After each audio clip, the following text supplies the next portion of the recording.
Tentera Darat Malaysia TDM telah menubuhkan selembaga siasatan bagi menyiasat insiden pukul membabitkan 7 anggotanya di Kamp Batalion 25 Regimen Askar Melayu Diraja Bentong sementara menunggu hasil siasatan polis.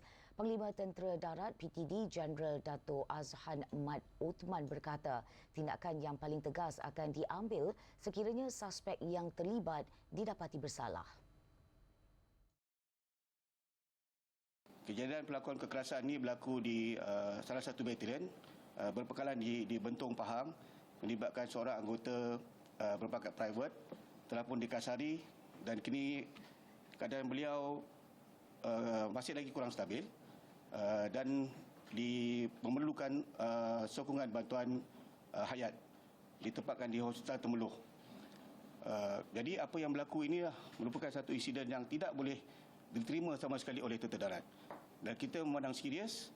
Beliau berkata demikian pada sidang media selepas menyempurnakan perbarisan Hari Tentera Darat ke-93 yang bertempat di Dataran Panglima Tentera Darat, Kamp Perdana Sungai Besi pagi ini.